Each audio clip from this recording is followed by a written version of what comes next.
खुदावंद के नाम की तारीफ करो जोर से।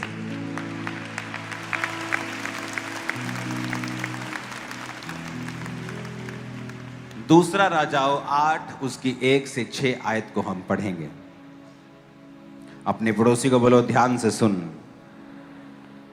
फिर से कहो ध्यान से सुन, क्योंकि ये वचन ही है जो तुझे आजाद करेगा। आमीन। लिखा, जिस स्त्री के बेटे को अलीशा ने जिलाया था, उसने उससे कहा था कि अपने घराने समेत यहां से जाकर जहां कहीं तू रह सके वहीं रहे, क्योंकि यहोवा की इच्छा यह है कि अकाल पड़े और वह इस देश में 7 वर्ष तक बना रहेगा। परमेश्वर के भक्त के इस वचन के अनुसार वह स्त्री अपने घराने समेत पलिश्तियों के देश में जाकर 7 वर्ष तक रही। 7 वर्ष के बीतने पर वह पलिश्तियों के देश से लौट आई और अपने घर और भूमि के लिए दुहाई देने को राजा के पास गई। राजा उस समय परमेश्वर के भक्त गेहजी से बातें कर रहा था। परमेश्वर के भक्त के सेवक गेहजी से बातें कर रहा था और उसने कहा, जो बड़े बड़े काम अलीशा ने किए हैं उनका वर्णन मुझसे कर। जब वह राजा से वो वर्णन कर रहा था कि अलीशा ने एक मुर्दे को जिलाया, तब वह स्त्री के बेटे को जिसने उसे जिलाया था वहीं आकर अपने घर और भूमि के लिए दुहाई देने लगी। गेहजी ने कहा, हे प्रभु, हे राजा, ये वही स्त्री है और यही वो उसका बेटा है जिसे अलीशा ने जिलाया था। तब राजा ने स्त्री से पूछा, जब राजा ने स्त्री से पूछा तब उसने सब कह दिया। तब राजा ने एक हाकिम को यह कहकर उसके साथ कर दिया कि जो कुछ इसका था, वरन जब से इसने देश को छोड़ दिया तब से इसके खेत की जितनी आमदनी अब तक हुई है सब इसे फेर दे। मैं 1 2 3 बोलूंगा, आप उसे फिर पढ़ेंगे 1 से लेके 6 आयत तक। 1 2 3 सब पढ़ेंगे। जिस स्त्री के बेटे को अलीशा ने जिलाया था, उससे उसने कहा था कि अपने घराने समेत यहां से जाकर कहीं तू रह सके वहां रहे, क्योंकि यहोवा की इच्छा है कि अकाल पड़े और वह इस देश में 7 वर्ष तक बना रहेगा। परमेश्वर के भक्त के इस वचन के अनुसार वह स्त्री अपने घराने समेत पलिश्तियों के देश में जाकर 7 वर्ष रही। 7 वर्ष के बीतने पर वह पलिश्तियों के देश से लौट आई और अपने घर और भूमि के लिए दुहाई देने को राजा के पास गई। राजा उस समय परमेश्वर के भक्त के सेवक गेहजी से बातें कर रहा था और उसने कहा, जो बड़े बड़े काम अलीशा ने किए हैं उनका मुझसे वर्णन कर। जब वह राजा से यह वर्णन कर ही रहा था कि अलीशा ने एक मुर्दे को जिलाया, तब जिस स्त्री के बेटे को उसने जिलाया था वहीं आकर अपने घर और भूमि के लिए दुहाई देने लगी। तब गेहजी ने कहा, हे मेरे प्रभु, हे राजा, यह वही स्त्री है और यही उसका बेटा है जिसे अलीशा ने जिलाया है। तब राजा ने स्त्री से पूछा, तब उसने उससे सब कह दिया। तब राजा ने एक हाकिम को यह कहकर उसके साथ कर दिया कि जो कुछ इसका था, वरन जब से इसने देश को छोड़ दिया तब से इसके खेत की जितनी आमदनी अब तक हुई सब फेर दे। आमीन। ये बड़ी इंटरेस्टिंग स्टोरी है। इसको फ्लैट करो माइक को। अब आपको मालूम होगा कि ये वही अलीशा था जिसकी वजह से एक औरत को बेटा मिला था। क्या फर्क है इन दोनों में, अगर सेम आवाज देनी है तो?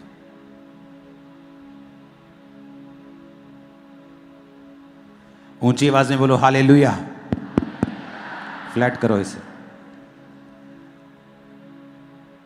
ये वही लेडी थी जिसके जीवन में परमेश्वर ने बेटा दिया था अलीशा की भविष्यवाणी के द्वारा,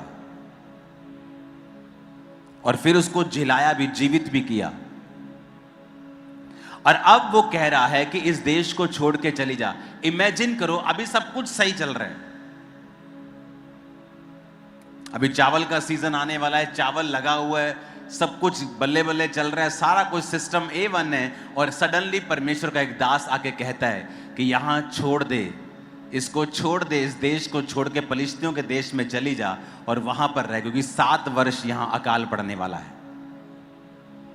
अब वो ये बात वो जानती थी कि जो कुछ परमेश्वर का दास कह रहा है वो सही है।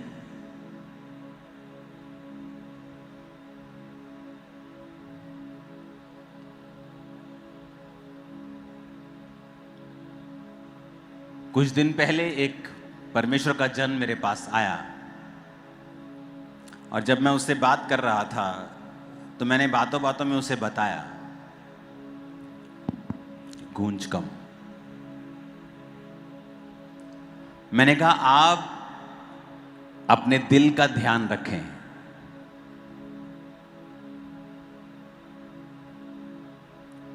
और उसके लिए प्रार्थना करें और वही खाएं। शायद उसे लगा होगा कि मैंने उसे एक सलाह दी है as a fellow pastor, as a human being. थोड़े दिन के बाद मुझे मैसेज आता है कि उस व्यक्ति को हार्ट अटैक हो चुका है।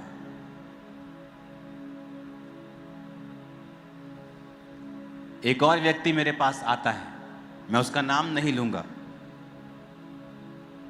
आप समझ लो कि अभी हमने उसे भी देखा होगा थोड़ी देर पहले टीम में, किसी ग्रुप में, किसी व्यक्ति को। मैंने उसे बुलाया और कहा जा और अपना हार्ट के टेस्ट करवा के आ। कहता मैं बिल्कुल ठीक हूं, मैं फिट फाइन हूं। मैंने कहा जा और करवा। और जब उसने करवाए तो उसके हार्ट के सारे कोलेस्ट्रॉल हाईएस्ट लेवल पे जा चुके थे। और मैंने उसे प्रार्थना करनी समझाई, किस तरह करनी है, क्या करना है, और वो नॉर्मल की कैटेगरी में है और आ जाएंगे। एक वर्ड आपकी लाइफ को चेंज कर सकता है। यहां पर वो क्या कह रहा है कि आने वाले जो साल है ना मेरी बहन, मेरी बेटी, वो बहुत मुश्किल हैं। तो इससे अच्छा यह है कि तू यहां से चली जाए, क्योंकि 7 वर्ष यहां अकाल पड़ने वाला है, तो तेरे को बड़ी दिक्कत होने वाली यहां पे। अब वो मना नहीं कर सकती, उसे पता है कि ये मैन ऑफ गॉड जो है ये ओरिजिनल मैन ऑफ गॉड है, ये जेन्युइन मैन ऑफ गॉड है, ये पैसे का लालची नहीं है, ये फेम का लालची नहीं है। मैंने इसे परखा है, मैंने इसके वर्ड्स को पूरा होते हुए देखा है, और वचन कहता है वो उस देश को छोड़ के पलिश्तियों के देश में चली गई। तो जब वो आई तो उसे मालूम था कि उसकी जो भूमि है उसकी अपनी नहीं रही, लोगों ने उस पर कब्जा कर लिया। अब वो भूमि को छुड़ाने के लिए राजा के पास जाती है, दुहाई देने के लिए, और सडनली वहां पे कौन मिलता है? उसी अलीशा का सेवक गेहजी। हालांकि गेहजी को परमेश्वर की चोट लगी थी उस समय, पर गेहजी को यह मालूम था कि जो मेरे जीवन में हुआ है वो परमेश्वर की कोई गलती नहीं है, एलीशा की लीडरशिप में प्रॉब्लम नहीं है, मैंने मिस्टेक की है, मैंने लालच की है, तो मेरे जीवन में ये मुसीबत आई है। पर फिर भी वो बाइबल कहती है राजा को एलीशा के सारे आश्चर्य कर्म बता रहा था, और वो राजा को कह रहा था, राजा एक बार ना हम यहां से गुजर रहे थे, एक औरत थी बड़ी धर्मी, वो हमें अपने घर में रुका लेती थी, तो एलीशा ने उसके ऊपर प्रोफेसी की थी और परमेश्वर ने उसे बुढ़ापे में बेटा दिया, पर एक दिन वो बेटा मर गया। गेहजी बातें करने में नंबर 1 था, सुपर था बातें करने में। इसलिए एलीशा ने जब उस बेटे को जिंदा करने के लिए गेहजी को भेजा था तो उसने कहा था रास्ते में प्लीज किसी के साथ हेलो हाय मत करना और मेरी छड़ी लेके उस लड़के पे लगा देना। पर वो इतना इंटरेक्शन करने में, बात करने में इतना बातूनी था ना वो, कि रास्ते में जाते जाते भी उसको हाय हेलो करना था। उसको मालूम था एलीशा की छड़ी मेरे पास है, थोड़ी टोर बनाने वास्ते उसने हेलो हाय कैसे हो तुम, हाँ हाँ मेरे पास एलीशा की छड़ी, मेरा स्पेशल असाइनमेंट थे, कुछ स्पेशल फील करने के चक्कर में परमेश्वर ने उसके द्वारा काम नहीं किया। अब वो राजा के पास है, एक्सप्लेन करना बड़ा अच्छा आता है उसको, और कह रहा है कि एक दिन वही लेडी का बेटा जब मर गया, एलीशा ने उस बेटी को जिंदा कर दिया। ये वही लेडी है, वही औरत है राजा और राजा ने उससे पूछा, जो गेहजी कह रहा है क्या वो सच है? उसने कहा, हाँ ये सच है, ये मेरा बेटा परमेश्वर की भविष्यवाणी से हुआ था, और जब ये मर गया था तो अलीशा ने उस बेटे को दोबारा जिंदा भी कर दिया था। राजा ने कहा, इधर आओ। किस लिए आई हो? राजा, मेरी भूमि है, मैं अपनी भूमि के लिए दुहाई देने के लिए आई हूं। अपने कर्मचारी को बोला, इसकी जमीन वापस करो, और 7 साल जितनी कमाई उस जमीन से होनी थी अपनी जेब से इसे वापस करो। Imagine, single word of God, एक सिंगल वर्ड ऑफ गॉड ने उसकी सारी मेहनत जो व्यर्थ उसने करनी थी खत्म कर दिया। आज आप दुनिया में देखो क्या हो रहा है। एक घर चलाने के लिए आदमी मर रहा है, वो खून बेचने की नौबत आ चुकी है। सारा दिन वो माथापच्ची करता है, सारा दिन, क्योंकि कर्ज था आदमी के ऊपर कि तू अपने माथे के पसीने की रोटी खाया करेगा, तू दिन भर मेहनत किया करेगा, और जितनी मेहनत करेगा उतना फल तेरे पास कभी नहीं आएगा। ये किसने कहा? परमेश्वर ने कहा है। आज आप दुनिया में चले जाओ, आपको हर जगह यही कहानी मिलेगी कि मैं जितनी मेहनत करता हूं उस हिसाब का फल मेरे जीवन में नहीं है।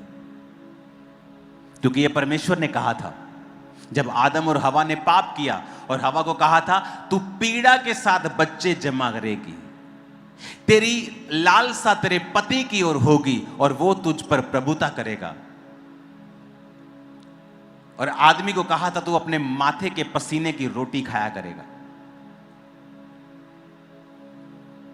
लेकिन वचन कहता है, इस कर्ज से, इस श्राप से वो लोग आजाद हो जाते हैं जो लोग मसीह के अनुग्रह के नीचे हैं, जो यीशु मसीह के ब्लड के नीचे हैं। उन पर यह कर्ज कभी काम नहीं करता है।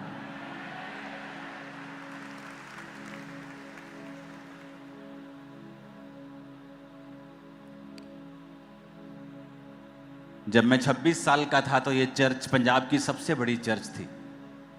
आज मैं 40 साल का हूं। तो जब मैं 26 साल का था, दिखता मैं 22 का ही था। जब कोई करीब से देखता 22 साल के लगता था, 20 साल का, 26 में भी 19 साल के लगता था। तो जब पास्टर्स मुझसे मिलते थे बड़े वरी हो जाते थे वो, oh you are so young, how you will handle this, you are so young. क्योंकि उन्हें लगता था कि ये बड़ी चर्च के लिए हमें बहुत मेहनत करनी पड़ेगी, इतनी मेहनत करनी पड़ेगी कि रोटी खाने का टाइम नहीं होगा। जबकि ये ट्रू नहीं है। जब आप जीसस से मिलते हैं, वो कहता है तुम मेहनत करेगा पर तेरा फल उस मेहनत से कहीं ज्यादा होगा।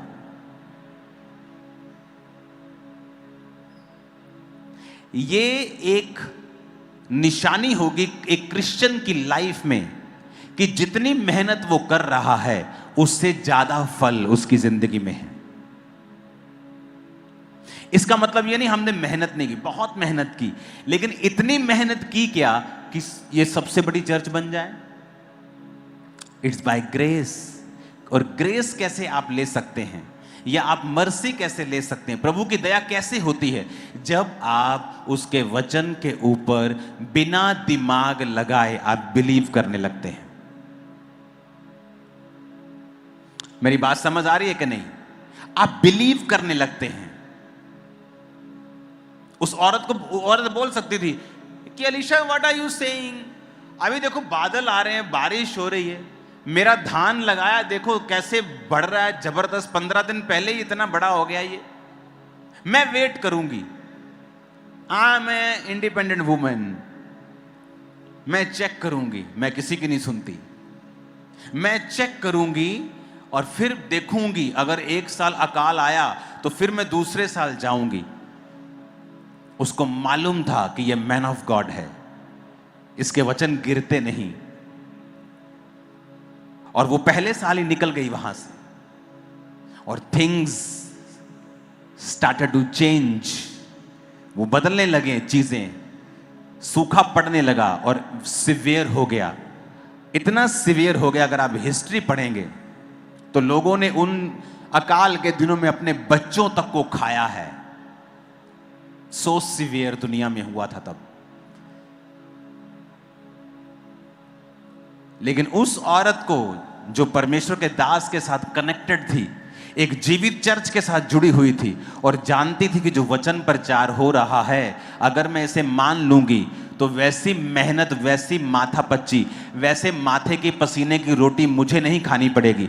इसलिए परमेश्वर ने कहा, तू जा 7 साल, तेरी 7 साल फसल को मैं संभालूंगा, मैं चेक करूंगा सब कुछ, और जब तू आएगी मैं सब कुछ तुझे लौटा दूंगा। इमेजिन करो, इमेजिन करो कि 7 साल बाद वो आई। अगर 2000 सन में गई और 2007 में आई तो 2000 सन के अप्रैल में जो फसल होनी थी वो भी मिली, जो अक्टूबर में होनी थी वो भी मिली, फिर जो आलू लगने थे जनवरी में वो भी मिल गए, जौ भी मिल गई, कनक भी मिल गई, चावल भी मिल गए, सब कुछ, सारा पैसा एकदम से मिल गया, क्योंकि उसने परमेश्वर के वचन को फॉलो किया था। कितने मेरी बात को समझ रहे हैं? वचन कहता है मूसा की मां ने विश्वास के साथ मूसा को छुपा के रखा और अपने विश्वास को छोड़ा नहीं।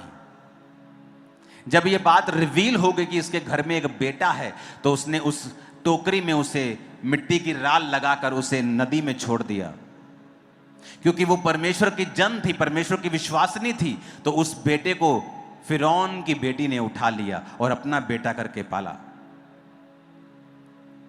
और फिरौन की बेटी ने जिस औरत को दूध पिलाने के लिए किराए पे लिया, वो मूसा की ही मां थी। तो मूसा की मां मूसा को दूध पिलाने के पैसे भी लेती थी और अपने मदरहुड को एंजॉय भी कर रही थी कि उसका बेटा उससे दूर नहीं हुआ। वो आपको फालतू देगा, एक्स्ट्रा देगा। हाथों को उठाओ और रिसीव करके जाओ वो अनॉइंटिंग, वो ब्लेसिंग, वो हर एक दुनिया की आशीष मैं यीशु के नाम में आपके हाथों के ऊपर रिलीज करता हूं इन जीसस ने। आप मेरी बात समझ रहे कि नहीं? हर आदमी चाहता है कि मैं मेहनत करूं और उसका फल लूं। मैं मेहनत करूं और जितनी मेरे पास बुद्धि है, जितना मैं काम करता हूं, जितना मैं वफादार हूं, उतना फल मेरे पास हो, उससे ज्यादा हो। परमेश्वर ने कहा मुझ पे विश्वास कर। आज आप परमेश्वर के वचनों को मानते हैं, आप इस कर्ज से आजाद हो सकते हैं। आप नहीं कहेंगे कि मेरे पास जॉब नहीं है, मैं फेलियर हूं, डिले है। आप नहीं कहेंगे, क्योंकि ये चीजें एक दिन आपकी लाइफ में जब आप प्रभु के साथ चलेंगे मिट जाएंगी, आपको देखने पर भी मिलेंगी नहीं। आप इस फेस में नहीं होंगे कि आप फाइट कर रहे हैं अपने सर्वाइवल के लिए। आप उस फेस में होंगे जहां आप ग्रोथ के लिए सोच रहे होंगे कि मुझे आगे कैसे बढ़ना है और अधिक आगे कैसे जाना है। आप उस लेवल पे आने वाले हो जल्दी। उसके लिए एक ही फॉर्मूला है, वो है पूरा करना परमेश्वर के वचन को जो उसके मुंह से निकला है। कितने मेरी बात को समझ रहे हैं? आप बाइबल लेके बैठे तो आपको ऐसा लगता है कि परमेश्वर आपसे बात कर रहा है। आप बाइबल पढ़ते हैं, आपको ऐसा लगता है कि परमेश्वर आज मुझसे ही बात कर रहा है। हे पुत्र, पिता की शिक्षा सुनो, समझ प्राप्त करने के लिए मन लगाओ। हे मेरे पुत्र, मेरी शिक्षा को ना भूलना, अपने हृदय में मेरी आज्ञाओं को रखे रहना। ऐसा करने से तेरी आयु बढ़ेगी और तू अधिक कुशल से रहेगा। कौन बात कर रहा है? परमेश्वर। कहता मेरी शिक्षा को भूलना मत, अपने हृदय में मेरी आज्ञाओं को रखे रहना। ऐसा करने से तेरी आयु बढ़ेगी। इसका मतलब आप ऊपर से आयु लिखवा के नहीं लाते हैं। लोग बोलते जिन्नी लिखी लिखी है तू खा पी यार। वचन ऐसा नहीं कहता।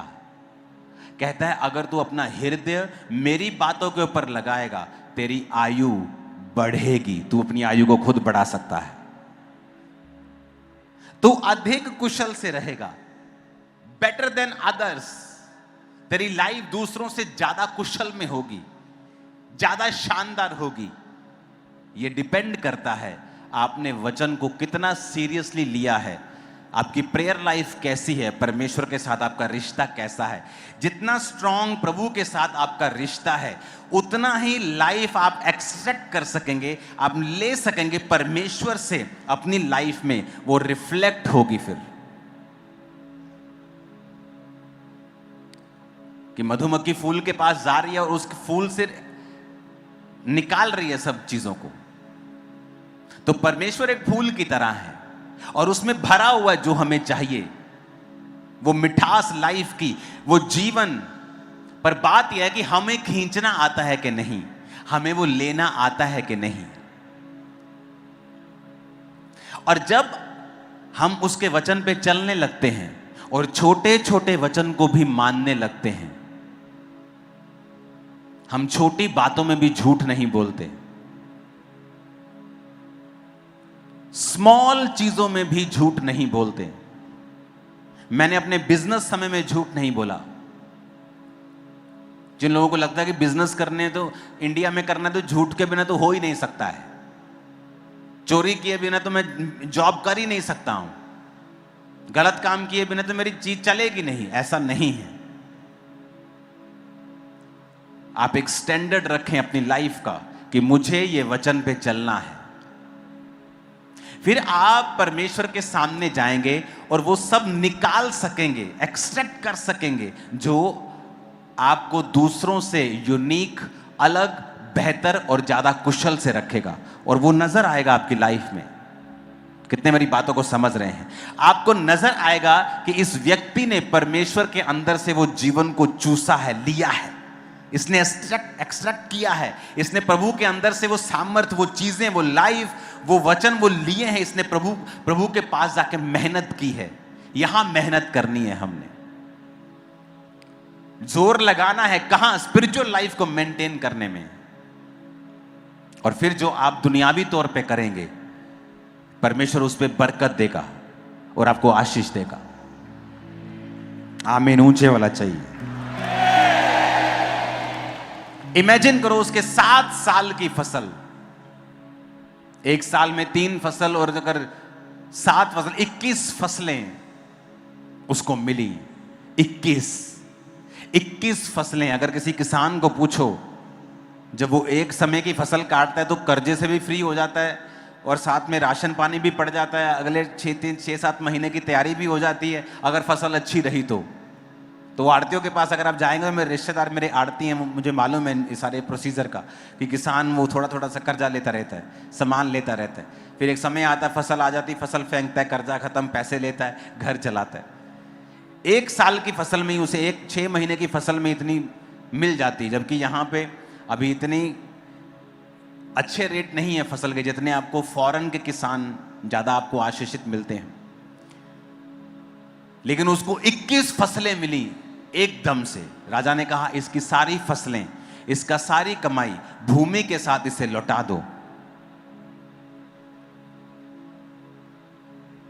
एक रात, अगर आपने जीसस के वचनों को फॉलो किया है, माना है, एक दिन ऐसा आएगा जब अगला पिछला सारा हिसाब यीशु मसीह बराबर कर देंगे आपका। One day. और वो इतना सडनली होगा, वो इतना जल्दी होगा, कई बार वो इतना जल्दी से होगा कि आप इमेजिन नहीं करेंगे कि ये हो गया। क्या परमेश्वर ने सचमुच कर दिया? जो मुझे कल असंभव लगता था, आज मेरी जिंदगी में वो हो चुका है। आप यकीन नहीं करेंगे, आपको उस गवाही को पचाने में, खुद की गवाही को कुछ समय लगेगा कि परमेश्वर ने जो आपकी लाइफ में किया है। मैंने क्रिश्चियंस देखे हैं वचन को पूरा सीरियसली ना लेकर स्ट्रगल करते हैं, बपतिस्मा नहीं लेते।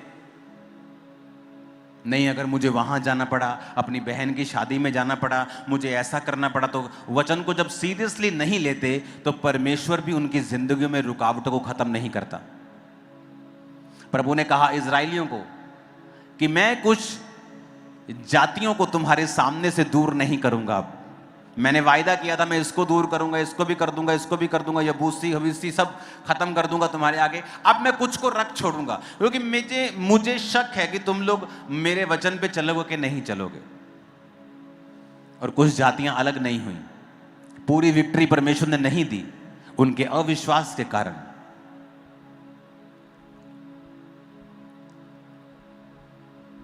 ये परमेश्वर पे निर्भर नहीं करता है कि आप लोग कितना लेंगे, आप पे निर्भर करता है। परमेश्वर तो फूल के समान खड़ा है और आप एक मधुमक्खी के समान तो उड़ रहे हैं, लेकिन आप कितना जूस लेना चाहते हैं, कितना एक्सट्रैक्ट करना चाहते हैं, आप उससे कितना मटेरियल चूसना चाहते हैं, ये आपके ऊपर है। 16 अगस्त 2004 में परमेश्वर में आया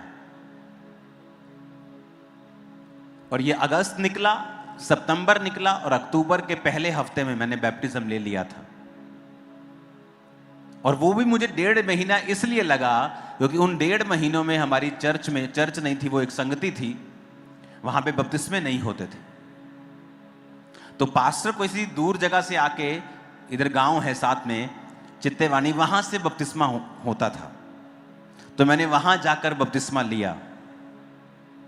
वो पास्टर आज भी मेरे घर आते हैं, मेरा अच्छा रिलेशन है उनके साथ। वहां मैंने बैप्टिज्म लिया क्योंकि मुझे जब बैप्टिज्म के बारे में मालूम हुआ तो मुझे जल्दी हुई कि मुझे जल्दी चाहिए। कहते जल्दी नहीं, अगले 2-3 हफ्तों में होने वाला है, जब लोग इकट्ठे हो जाएंगे तो आपको मिलेगा। और आप जानते हैं हर थर्सडे संडे अब बपतिस्मे शुरू हो चुके हैं, हर थर्सडे संडे। और लोग सोचते हैं यहाँ पे मुझे लेना है कि नहीं लेना है। किस चीज का इंतजार हम कर रहे हैं? क्या हमें इस चीज का इंतजार है कि हम पाप करेंगे, कि हमें पाप करना है, परमेश्वर के अलावा और भी परमेश्वर हैं हमारे? तो इसका मतलब हमारी जो थिंकिंग है, सोच है, जो मेंटालिटी है, वो अभी रॉन्ग है, वो अविश्वासी है। और जब परमेश्वर आपकी ऐसी सोच देखता है, बहुत से काम वो नहीं करता। चाहे आपकी लाइफ में गवाही बनाकर उसने आपको दे दी है, पर अभी वो आपसे खुश नहीं है।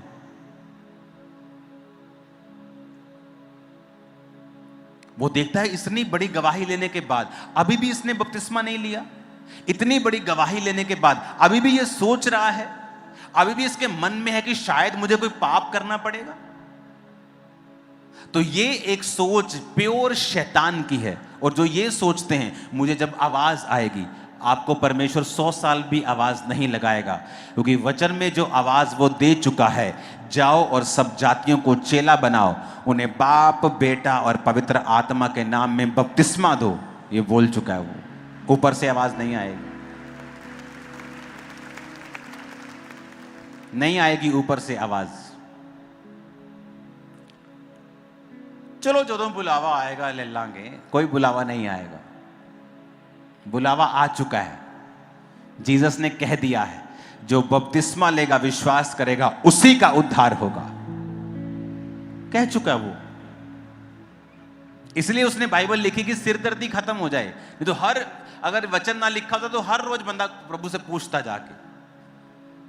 तो इमेजिन करो कि 400-500 करोड़ आदमी परमेश्वर से हर वक्त कुछ ना कुछ पूछ रहा है। तो उसने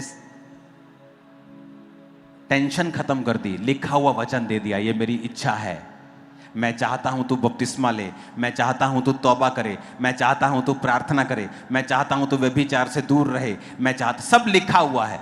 अगर लिखा हुआ समझ नहीं आ रहा, पढ़ना ही नहीं है, तो फिर इसमें परमेश्वर की गलती नहीं है। फिर वही देश का हिसाब है कि नीचे तो तेल पड़ा है खरबों रुपए का, और ऊपर गरीबी कि चाय भी बनानी तो सोचना पड़ रहा है। फिर ये हाल हो जाएगा।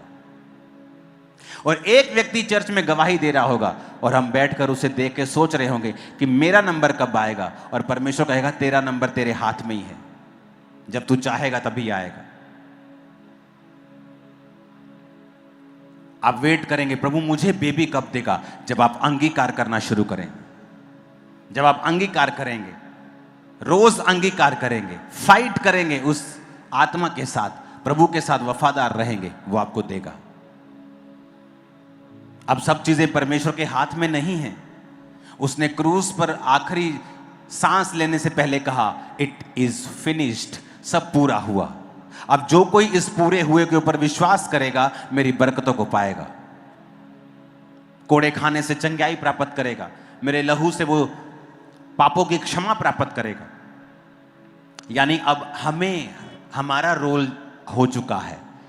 हमारा रोल ये है कि मौसम अच्छा हो बुरा हो, हमें वचन के पर देखते रहना है, क्योंकि वचन जो परमेश्वर ने कहा है, हो सकता है आज वो आपको सेंस ना लगे, लेकिन जब 21 गुना फसल आप काटने वाले हो बिना मेहनत किए, तो आपको समझ आ जाएगा कि आपके ऊपर जो कर्ज था आदम और हवा का, उसे परमेश्वर खत्म कर चुके हैं। सारे कर्ज जो आपकी लाइफ के ऊपर हैं, आज यीशु मसीह नासरी के नाम से खत्म हो जाएं और एक नई जिंदगी आपकी शुरू हो। आमीन। ऊंचा ये आशीष हमारी है। हालेलुया।